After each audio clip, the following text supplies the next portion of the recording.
มาปากันนำเอาสาระ อันนั้นหน่อยนี่หน่อยเตดน้ำเตดทำพองมาเป็นกูเป็นกีมกับปอออกสถาที่อยู่กับหอกับเฮินเนาะกับบัตรกับจองกลางวีกลางวันนี่ก็คุณฟังก่อมป้อนหลายเหมือนหมดเจ้าเป็นไปเยการทำงานกันก่อนเลิกกาอีปอยแม่เขาปลงแม่ลงที่อยู่บ้านอยู่จองกันเนาะฟังกันไปบางพองก็ฟังรายการนะอาจารย์ยอดเล่าเรื่องชาวบ้าน เป็นเราเลิงเอานิทานมาพองอีกนะเนาะมันโมนชะดาตุลุงก็สอบฟังอาจารย์ยอดนี่นะ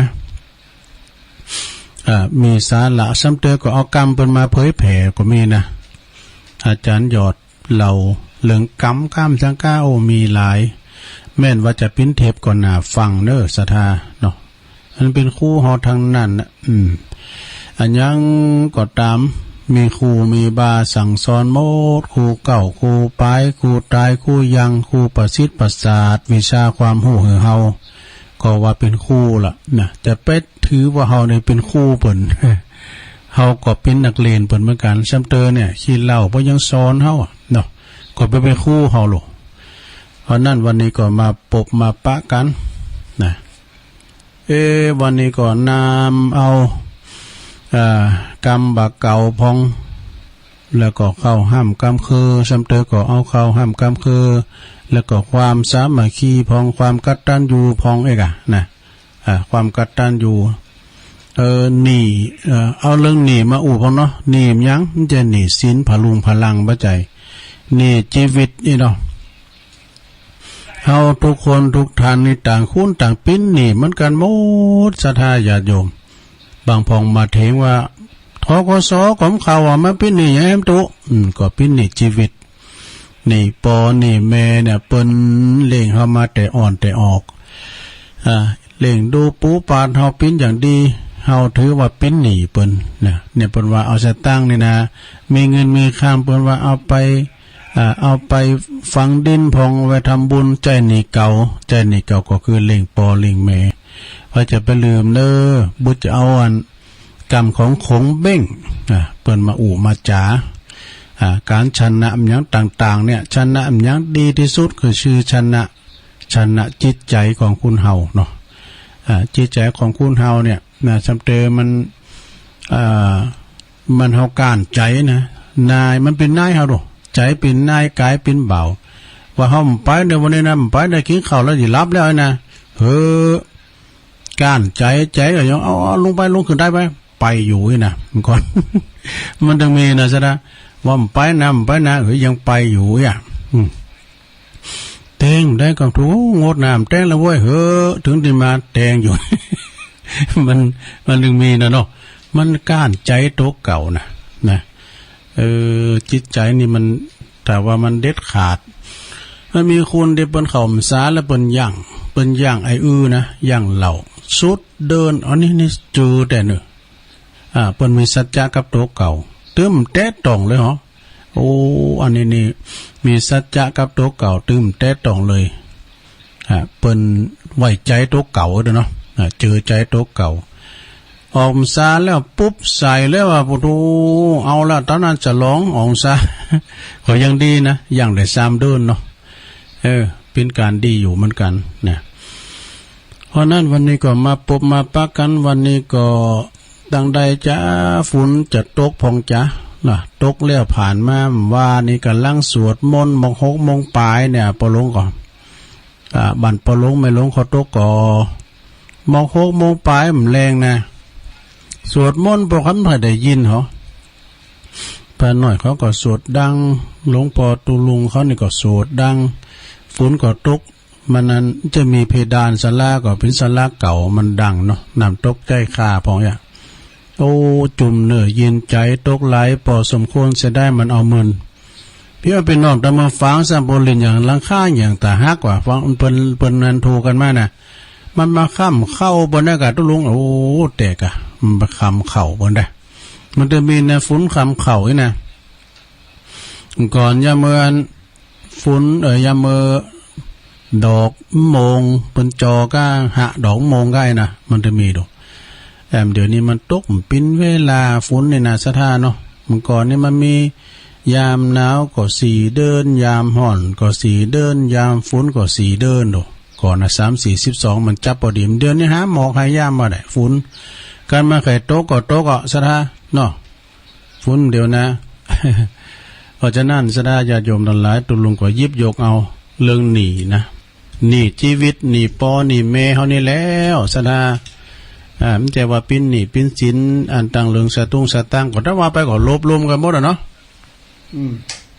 ลบรวมกันหมดอ่ะเปิ้นเล่งเฮาก็จะว่าเล่งโดยสองมือเปล่าต้องใช้เข้าของเงินทองหาเงินหาทองเล่งสูงห้ามสูงเฮียนจนจบนะบางคนนี่เล่งลูกเล่งเต่ามาเนี่ยจนว่า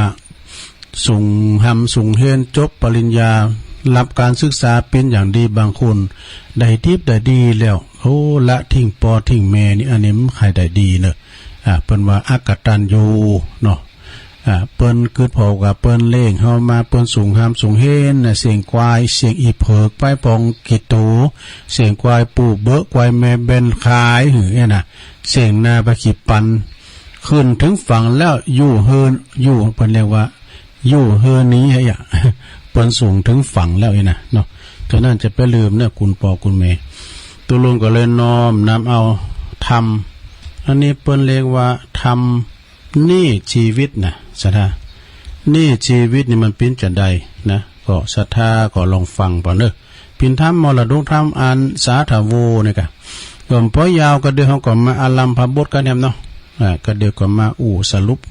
ใจหาเนื้อหาสาระธรรมกรรมนึงนะฟังธรรมกันเนอะลงเนอะ นะโมตัสสะภะคะวะโตอะระหะโตสัมมาสัมพุทธัสสะนิมิตตังสาตุลูปานังกตัญญูกตเวทิตาติสาทะโวดุลาสัพพุลิสะตังลายตั้งยิ่งใจมวลหมู่อันนั่งอยู่ฟังธรรมจงดาจำจื่อไว้แล้วก้นไกเอาสารเอาเป็นญาณวิเศษปาพ้นเขตมันพายจงตั้งใจดักอยู่อย่าเก่าอูกวนทำอย่าจากกรรมสูบสวาบจักเป็นบาปถอยจาติดไปนาวันลุนเอาแต่บุญใส่หาบส่วนว่าบาปนั้นสายจงเฮือนไล่นี่ไก่เราดักดังเราจักไห้บอกเราฮือลูกเก้าขี่ยาบเถิงการนาในโลกมีสุขทุกโศกสูญการ ล้างเตื้อสุขมันจื่นจอยบอดตำก้อยเครื่องกีย้อนว่าเรามีบุญมีปางก่อนมาไล่ตอนวางตำล้างเตื้อตุกนำเหลือแหล่บ่เว้นแว่คืนวานย้อนบาปตันจองกองหือตกงาห้องโลเครื่องกายหากเมแต่หากมีแต่ใจกับมาต่างโลกใดสงสารกันถึงนิพพานสุดยอดทุกจึงวอดดับหายต้านต่างหลายมวลมากใครพ้นจากสงสารจงนำมาสาการขาบไว้นั่งอยู่ไกลฟังธรรมจงดาจำฟังที่เอาเป็นที่สอนใจลำดับไปนาบัดนี้แด่แต่พระมาติโลมาตาปิตาโลพระพุทโธโตนผ่านแผ่ว กล่าวไว้แล้วสอนหมายว่าคนยิ่งใจมวลหมู่อันเกิดมาสู่โลกาก็มีนี่มาติดตรวจนี่ทวมมาหัวเนี่ยทวนหัวหลายหลากจากโป้นจากนำนาเนี่ยนี่นามันใหญ่ควรใส่ใจฟังหาได้รีบปูจาบ่ขาดบ่ประมาทยามวันจงปาการนี้คืนนี้ตั้งแต่นี้ไปนาอย่าเนิ่นจ้าเหิงนานแลนา โจทกาแม้นว่าภูมิจะถามว่าเป็นกรรมงามบ่เศร้าว่าคาเนเล่าเกิดมาบ่เคยไปมายืมกูและแอวยืมแอวอูยืมมายังเงินคำขาบาทไตอันของเครื่องใจอันใดขอได้ไข่เก่าจีว่าจักเป็นเนเยื่องใดอันจาผู้จักมาเก่าแก่หืบแม่นแต่ตามทำควรไขยากรรมเก่าต้อยว่าคนใหญ่น้อยยิ่งใจ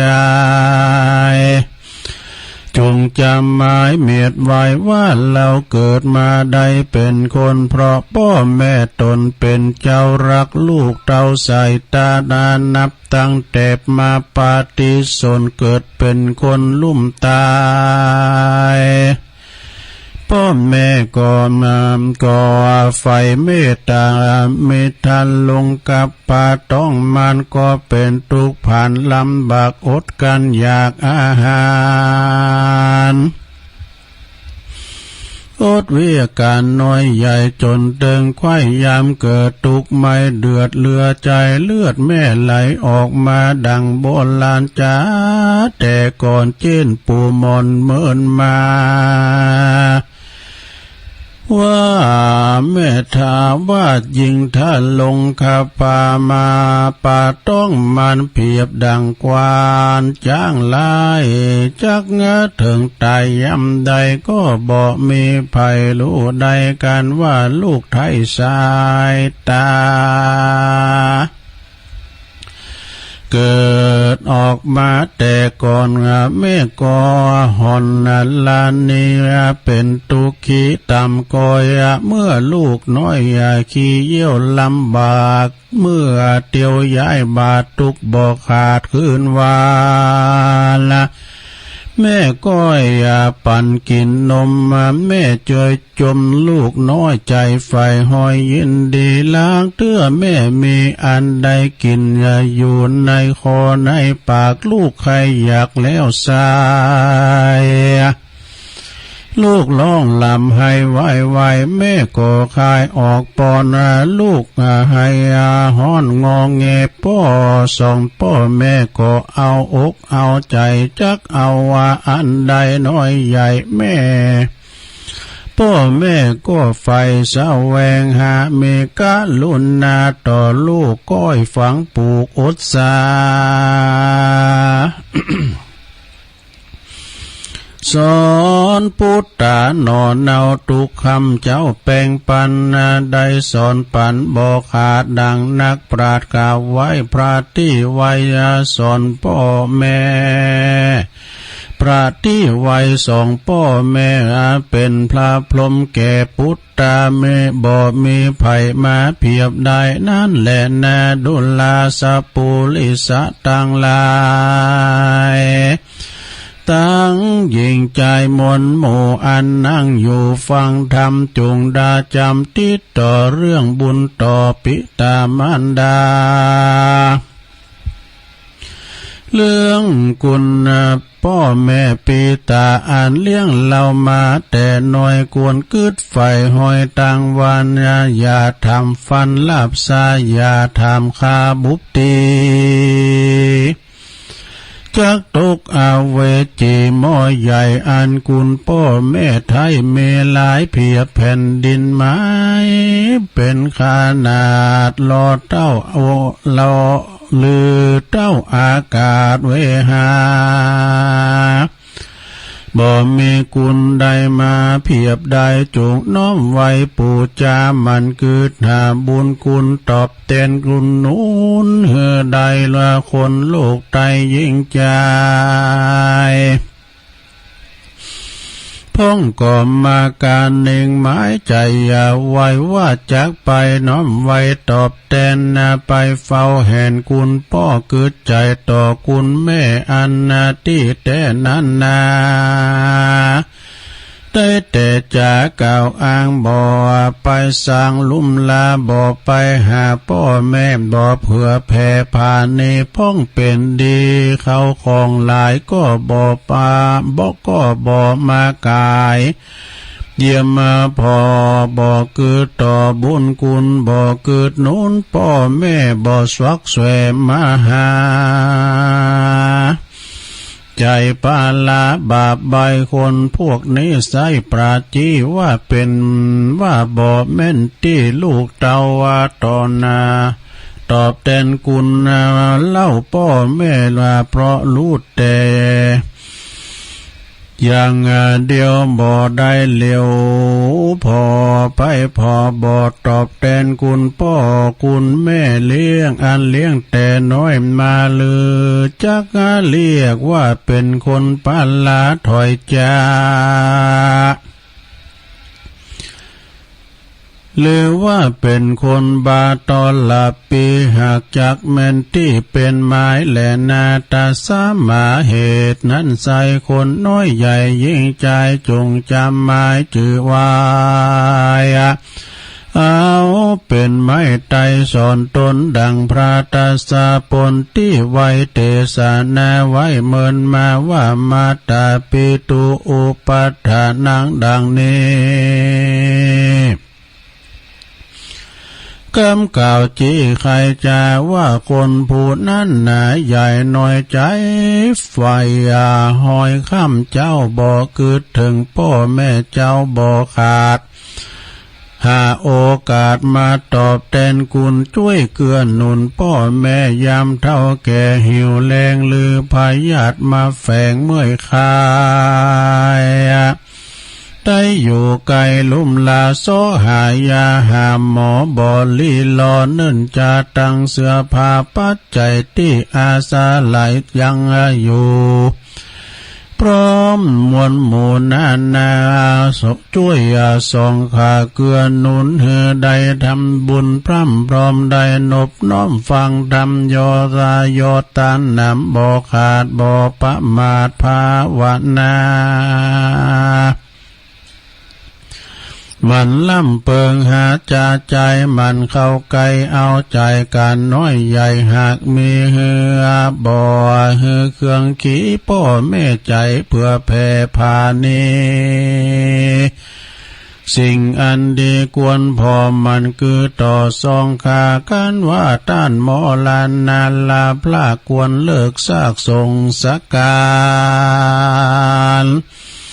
ตามโบราณแต่ก่อนบ่เฮือผ่อนหายสูญกะทำบุญไปหาน้อมไว้แต่น้อมไว้สายตานะอุติสาขานพร้อมพรำเลี้ยวก็อยากนำไปหายังทรงขาทวาแก่นักปราชญ์เจ้าวะอาจารย์ได้ไขขานเทศนาวายเอาของงานนี้นะบอกเราชื่อว่าคืนนี้เก่าพ่อแม่ได้ตอบแทนแก่กตัญญูบุญกำจูช่วยกำหือใดหลวงล้ำต่างผ่านมีสัมปติปานของก่อมาป้านป่อทมนาพายาทนานนาน้อยใหญ่ก็บ่หอนมาไกลเบียนคุยอายุเมเตียงเต้าบ่รู้เท่าแก่ชรา กันหมอลานนากาภาคดับจิตจากเมืองคนจักได้เอาตนไปเกิดที่ในกำเนิดที่ดีกันบุญมีแก่กล้า ย่อมเกิดจันฟ้าเนสูงเมืองสวรรค์และนาตาสามาเหตุนั้นใส่คนโลกไตยิ่งใจอันอยู่ยังยายมวลหมู่อันข้างอยู่ทรงสารกันว่าลู่อาการบุญคุณใดเกื้อหนุนสองเท่าคืนนี้เก่าพ่อแม่ด้วยใจแผ่ยินดีกันว่าคืนนี้แล้วใส่ก็ควรฝากไว้ยังของยังเขาของทรัพย์สินเงินทองบาทตายฝากเผื่อไว้ไปฝากเผื่อไว้ใจไปนะบ่ต่ำจ้าเครื่องกาคือเลี้ยงปุตตาลูกเต้าตุกคำเจ้ารักแฟงก้อยพอยำแยงยังลูกเหือเตียวว่าถูกตามทำมาต่างอันใดดำเว้นวัยยามลูกเมื่อยไข้หนาวนายก็เลี้ยวไว้พอเฝ้าตุกคำเจ้าเยาว์ยาได้ชอหาเสื้อผ้าตั้งเครื่องง่าอลังการตั้งอาหารข้าวเขาจนว่าลูกเต่าขึ้นใหญ่เฮือเลียนควาย10 ประสาทจนรู้แจ้งขวาดนานา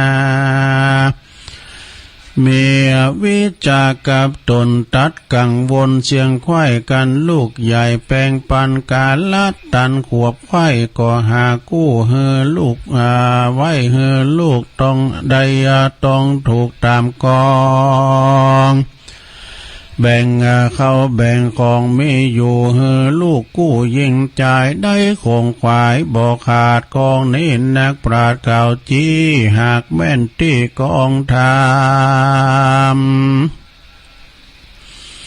พ่อแม่กาตำจ้าใจฝากสมบัติไว้ไปนาบอดตำจ้าหายสูญเมื่อไปลูนแก่เท้าอิดอ่อนเข่าหิวแรงลูกเต่าว่าแฝงอยู่ไกลเตียงจักได้ถึงสุขพูนจากตุกเป็นหมายคนยิงใจน้อยใหญ่กันได้ฝากฝังไว้เขาของกวนทาลีปองกึดสอดกันนิ่งเอาจากันิ่งหลอดจาใจว่าเราเกิดมาได้1 ชาติกันแล้วว่าขาดการทำบุญนับว่าสูญเปล่าจอยสมบัติใหญ่น้อยนา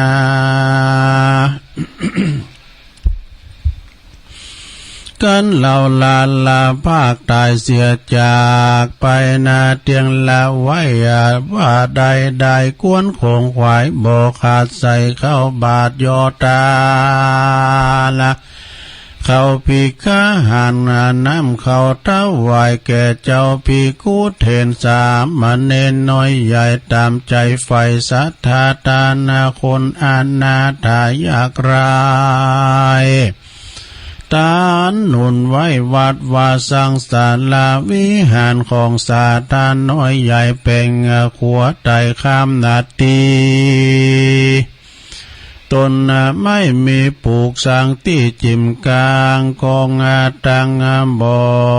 ใจวางอิ่มใกล้บ่อเบื่อนายตั้งตาละแปลงใจบานจมจื่นยาเมื่อยื่นยอดท้าวายก็เป็นบุญหลายแผ่กว้างบ่อาจอ้างกันนา นักปราชญากล่าวไว้ว่าเป็นกองนิสัยหากแม่นฝังสมบัติมันเก่นไปนาคนโลกลายหญิงใจกาตำมาหมายบ่ขาดบ่ประมาทยอดตานอุทิศคานไปหาสัพเพสัตตาน้อยใหญ่ควายลุ่มไตโลกาบุญจักป่าเฮือได้สุขโลกไตเมืองคนสุขเมืองบนฝากฟ้า สุขไปนาบ่สงสัยบ่อยากจะและนาเนติตังขียาอันนาเตสะนายังธรรมนี่ชีวิตก็บางโกมโสมเลสะเด็ดแล้วเท่านี้ก่อนแลสาธุสาธุสาธุเอาจบไปลงเอ้ยก็จากกุมามะน้อยเนาะทำก่อนพอยาวสักต่อใดนี่ทกสว่าใจนี่กตัญญูบักกังไปยันนะปุ่น ไม่ลงสรุงย่านี่ นี่กตัญญูนี่สนาญาโยมไผมีปอมีแม่พองปอแม่นี่เป็นทุลภาบุคคลเป็นบุคคลที่หาได้ยากเนอะกตัญญูกตเวทิตากุลสถาก็เกิดพอถ้าว่าเปิ้นมีอยู่เปิ้นตายเล่งโดยกายว่าเป็นประจำเนาะถ้าเปิ้นตายก็เล่งโดยวิญญาณว่าสถาเนาะเล่นโดยวิญญาณก็หมายความว่ามันต้านขันเข่าก้าเล่งโดยกายก็หมายความว่าไปอยู่ไปใจเปิ้นพองเอ้กะนะไปอยู่ไปใจปอแม่พองปอแม่แล้วก็เปิ้นเล่งลูกก็มี3อย่างว่าสถาลูกมี3อย่างมี3อย่างมีหยังพอง1อภิชาตบุตรนี่อันนี้เป็นลูกดีๆประเสริฐกว่าปอกว่าแม่เนี่ยอภิชาตบุตรนี่นะ2อนุชาตบุตรนะก็มีความเสมอปอแม่เปิ้นกินเปิ้นทานปอแม่ไปวัดเปิ้นก็ไปวัดนี่กันเนาะแล้วก็3อวชาตบุตรอันนี้ลูกบ่ค่อยดีเนาะเปิ้นว่าบ่ดีเลยอันนี้ลูกล่างลูกผานด่าปอตีเมเนี่ยประมาณนะอันนี้นะฉะนั้นไผมีปอมีเมก็จะไปดีลืมพระคุณของปอของเมเนี่ยมีหนักมีหลายพารณาไปก็หลายเตอกรรมอันเก่านั้นแล้วศรัทธาเนาะการเฮาพารณาถึงปอถึงเมบ่าปอว่าคุณเฮาเนี่ยนะสัตตลิสารเนี่ยนะศรัทธาญาโยมทั้งหลายอย่างสุนัขเนี่ยมันก็ฮักลูกนะเฮาเตือเฮาพอนะศรัทธามันมามเข้ามามอาหารอยู่ได้แต่มัมนะลูกมันควัดมากินข้ายลูกมันก็มีนะจกเอาคำปากคนนี่ลูกมันเนี่ยลูกหมาหน่อยนะไก่ก็เหมือนกันเนาะแม่มันก็มาขี่เข้ากันนะกุ๊กลูกมันแลนมาส่องให้แหละจิกเอาที่ปากแม่นี่นี่มันต่างอย่างก็ต่างฮักลูกฮักเต่าโมซะนะเหมือนกับว่าคุณเฮาเนาะคุณเฮาในลูกต่าง6ต่าง7ทำเตอก็เล่งได้มาหมดปอแม่ก่อนนี่มันครอบครัวใหญ่เนาะเปิ้นมีวางแผนครอบครัวลูกก็มีหลายละอ่อนก็มีนักนะว่าที่ไหนเนาะรุ่นก่อนรุ่นตุลุงเขาเนี่ยละอ่อนเนี่ยโอ้ยหมู่เดียวกันนั่นน่ะมันใจหมู่เดียวกันก็ดีมันถึงเศร้าสถานการณ์มีการไม่งานนี่นะละอ่อนนี่มันนักล่ำเลยละอ่อนมันลุงไหนมาล่ำเลยเนี่ยก็จะมีงานปล่อยงานลามบวชตุเปกพระก่อนเปิ้นบวชป่านหรอกันว่าเปิ้นจะคุ้นขนมปาดแล้วบ่ไอ้นะเปิ้นคุ้นขนมปาดหรอมันดึงย่อมรับย่อมนอนก่อนนี่อาหารการกินมันจะมีหลายซะนะเนาะถ้ากินกับขนมปาดเนาะเฮาในนางอยู่กล้าขึ้นได้กุ้มงุ่มอ่ะนี่ถ้ากินถ้าปีเฮินก็ปีมได้แล้วนี่นะก็จุนถ่าเอาจุนแจงก่อนนะเป็นอันแต่นะของกินมันเค็มอย่างซะท่าก็เปิ้นถอกไอติมนั่นน่ะไปรูกินนะไอติมเตียนเปิ้นเอาใส่ถังอ่ะนะเปิ้นว่านี่มันบ่ได้กินนะอันนี้มันจิ้มนะไอ้นะโหยังไปกินอยู่ก่อนนะมีการนำแข็งเต่าไว้นะก่อนเนาะฉะนั้นปอแม่เนี่ยมีความหักแปลงแฝงใฝ่ลูกเต่าเหล่าล้านเลนก่อนนี่เปิ้นมีลูกล้านหลายเนาะเดี๋ยวนี้มีคุณ2คุณเนี่ยเล่งไม่เคยกลุ่มเด้อก่อนนี่พ่อแม่เล่งต่าง7ต่าง8เล่งกลุ่มหมดอ่ะเดี๋ยวลูกคุณ2คุณเล่งเคยกลุ่มมันเล่งเขาแล้วเขาเอาลูกมาเหิมอีแม่เล่งแถมเนี่ยเล่งลูกเขาแถมไม่น่ะมันถึงมีหรอกสมัยแต่ก่อนนี่โตอาหารการกินก็หายเค็มลูกก่อนนักเข่าก่อนหนุ่งก็1กำหายยืนมือส่องป้อเข่ายืนมือส่องนั่นแหละเขาโคตรเข่าลูกล้านบ่มเต้นนี่ ก่อนนะกินข้าวกับมื้อน่ะมันมีความผูกพันกันสะทาโยก็เข้ามาก่อนนี่เปิ้นฟังกรรมพ่อแม่โลจะให้ปานได้ก็ตามถึงกูปอกูแม่โลก็เวลานางแวดก็เข้ากันปอมาแม่มามได้กินนะโดถ้าพ่อแม่ลุงเนื้อก่อนโน่เอาฮักดาวอกใส่ก่อนนะแต่ก่อนเนี่ยต้องทาปอทาแม่มาจิ้มมากินเข้าปากก่อนแต่จะได้จำนะพอต้มเดือนเนี่ยมาเว้ยปอยแม่มากินข้าวเผื่อปอเผื่อแม่จะมาปอจะดีไปตักทำถ้วยเลยเนาะอย่างที่วัดเนี่ยเหมือนกันซะนะเนี่ยการละระฆังดังแล้วตุลุงก็เป็นนางอยู่น่ะตุลุงก็เป็นตุแต่เน้นๆก็นางซ่องแล้วกอดอกถ่าหลวงพ่อกันหลวงพ่อมามันได้ให้ดูมันได้สันดูการเปิดมาแล้วปุ๊บเน้นมาเกณฑ์ปฏิสังขายโยนิโสปินดาปาตังปฏิเสวามีต้องเสกก่อนนะปุกเสกก่อนเนอะปุกเสกก่อนปฏิสังขายโยก่อนหือปอนก่อนเนี่ยสดาญาโยมนะแทนคุณเข่าคุณน้ำปันโจกอวยใจสดาเปิดมาเปิดเอาเข่าเอาแกงมาตาเนี่ยนะสถามจะว่ามันจะว่าไปจู่ๆก็หายเริ่มใจนะเปิดก็มีเสกปุกเสกก่อนเนาะเนี่ยสถาคุณปอคุณเมคุณเข่าคุณน้ำมีคุณโมดคุณเข่าคุณน้ำคุณลุมคุณไฟอย่างปอเมเนี่ยเมนี่เป็นนาฬิกานะนาฬิกาปลุกให้ลูกตื่นไปหงเฮนตอนเจ้านี่เด็กกันเนาะอย่างตัวลุงเนี่ยก็มันก็ปลุกตัวลุงมันก็นาฬิกาเนี่ยมันก็ซื้อตรงแต่หรอมันเป็นมือถือนะแล้วก็มันจะใจยังไงเพราะว่ามันมีซิมลงเอาไว้ใจกาพอนาฬิกาแล้วปลุกแล้วเนาะตี1 นาทีติดกันลูกก็จะไปลูกก็ดีดพืชเลย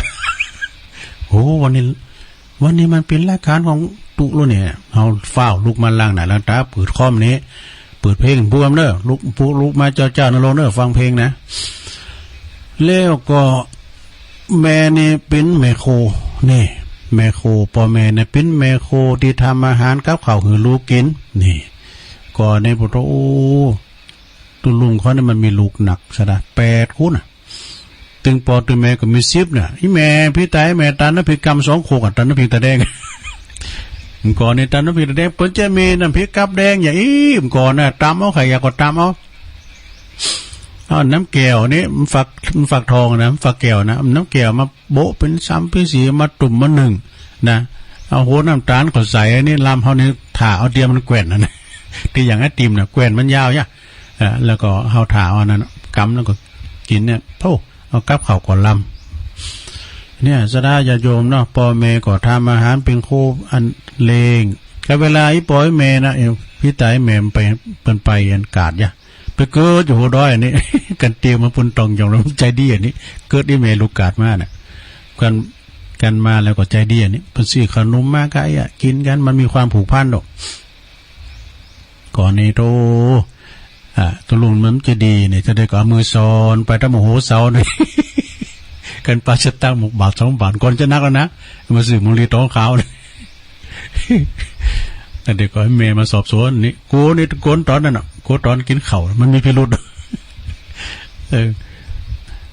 แม่เป็นธนาคารหือลูกเบิกดูนี่ธนาคารธกส.ก็ดีออมสินก็ดีเปิ้นปิดวันเสาร์วันติดดูอันนี้มีปิดซะนะเบิกได้แม่เต็มกลางคืนนี่ห้องคุณลุกมาเบิกก็ได้นะนี่อันเป็นจีดูเปลี่ยนธนาคารหือลูกเนี่ยจะเอาสั่งจะกินหยังก็มันมีเป็นธนาคารหือลูกคือเต่าเนี่ยแล้วก็พ่อแม่เป็นหมอดูแลลูกยามเมื่อเจ็บป่วยดูเวลาเจ็บป่วยเมื่อไข้ก็พ่อแม่เนี่ยพอก็ดูแลกันหายถึงนอนรับกันดูเอายุกเอายาไปหาหมอไปดูมือเราเล่นน้อยเนี่ยพ่อเจ้าเพิ่นบอกดูเล่นน้อยพอมันดีลูกพอเกิดแม่เกิดพ่อจะเอาไปเห็นแล้วเนี่ยโอ้แล้วข่อยยื้อน่ะไปตานขันเข้าไอ้กาที่วาดปุ้นเฮาได้กินกับเพิ่นอันนี้เพิ่นย้ำว่าตานนั้นคุ้มเลยว่าตานก็เข้าไอ้เนี่ยเตือเฮาได้ว่าเพิ่นลูกจำเตือนนั่นได้กินกับเพิ่นนั่นน่ะไปตานขันเข้าไอ้เด้ออ่ะเพิ่นย้ำว่าไปตานทำไอ้เด้อเป็นธนาคารดูแลลูกแล้วก็ซะท่า ไปดูแลลูกป่วยเจ็บป่วยเมื่อยไข้แล้วก็เป็นคู่คอยสอนหนังสือนี่เป็นคู่คุณแรกนะพ่อแม่เนี่ย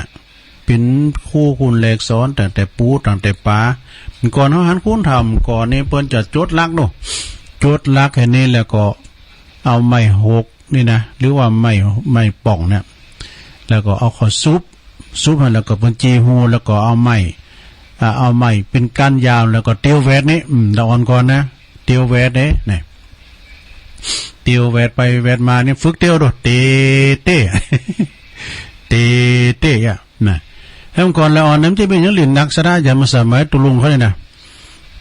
มันมียางรถได้ก็เอาไม้เขาเก่งแบบนี้ ยางรถเลยนะมาเหมได้เนอะยางรถถีก็ได้รถเคืองก็ได้แหละการสับเตือนในการไพ่ใดอันขอบในมันนะขอบในมันเป็นห้องย่าเอามือเอาไม้ขอสอดมันได้กิ่งไปแล้วปวดเขาคอยปวดแล้วมันดังย่านั่นก่อนมันสอบมันดังมันดังร้องมันปะทะกับลูกหินเนาะในข้อลิ้นก่อนจะมีนักอ้อมขางลิ้นขางจักไปก่อนเองกันไปจะมึนเนี่ยทั้งไปแต่อยู่มึนเนี่ยขางนี่นะขางเดือนอย่างที่เขาเอาเจอวันแล้วก็จักลงเกยหันที่มันมุนแหวนเอาตีกันนี้กันไปตีตัวนั้นตกตัวนั้นชนะแล้วเนี่ยหลินลูกลอมหลินมักเก็บเขาเป่านังยืดนี่มันก่อนนะกินใส่หัวเข่ากันนี่ ใส่หัวเข่ากันเนี่ยละอ่อนก่อนมันมีเนี่ยหลินเนี่ยนะมันจะมีเยอะหนักเพื่อจะมากลุ่มงุ่มเงาอะไรมาพอสมมติมาพอกาเฟกาลายเดี๋ยวนี้ก่อนนี้มันเป็นอย่างไรกะขี่ลินตีลินเตยนี่นะเดินที่ทรายมุกขึ้นก็ไม่ปวดก่อนที่เขาในมันเน็ตแล้วเลยขึ้นก็ไม่หมุนขามนะลงมันไม่กิ่งนักอะเนาะแล้วลายก็จะบุ้นก็ไม่หมุนขามว่ะเปี้ยน้อยนะโอ้เดี๋ยวนี้ก็ขึ้นไปน้อยในบริว้าวขึ้นบันไดนะก็ไปคุ้นบาทในไปขึ้นลำไยนิ่มหลวงมันกลัวที่สูงเหรออันนี้ก็คือว่าสอนเป็นครูสอนหนังสือให้ลูกให้เต่าเนอะก่อนการเรียนการโหนี่มันจะหนักจุกันตีกันเนี่ยหลอนเลี้ยงควายก่อนเนี่ยจุกันตีกันนี่คิงละตีมันเนี่ยมีโหโจกหรอโหโจกทั้งสองฝ่ายคิงละตีมันเนี่ยโหนี่คิงเอาน่ะการวานวันถามนานคิงเที่ยมันเนี่ยน่ะกันมาตีอ้าวตีใหญ่เจ็ดใจอ่อนเลยกันมันตีนะมันขึ้นตัวจัดใหญ่เนี่ยเนาะโอ้เป็นกำเกิดมันขึ้นมันตีหรอก่อนนี้มันเอามาตีกันน่ะหลอนเลี้ยงควายคุณละบาทเนาะแล้วก็เป็นคุณขับรถเวลาเดินทางนี่พ่อแม่นะ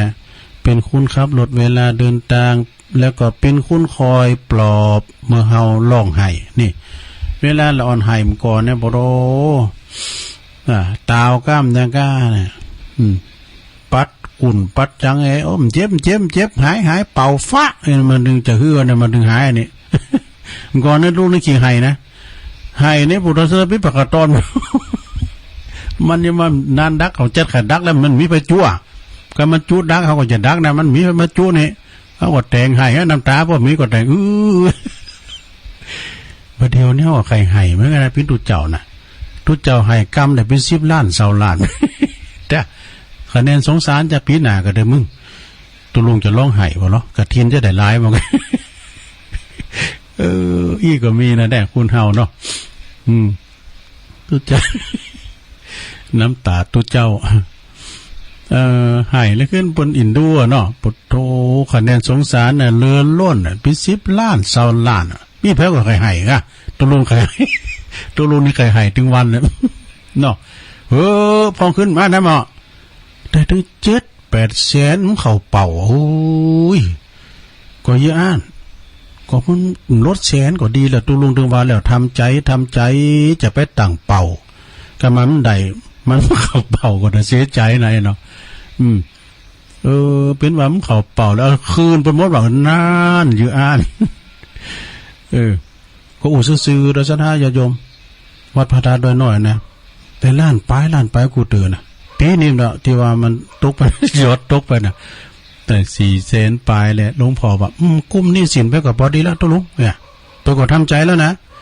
อันมันแล้วอินดูเขาเนี่ยมันได้เท่าใดก็ต้องอ่านอะไรนะกลุ่มกันหนีปูน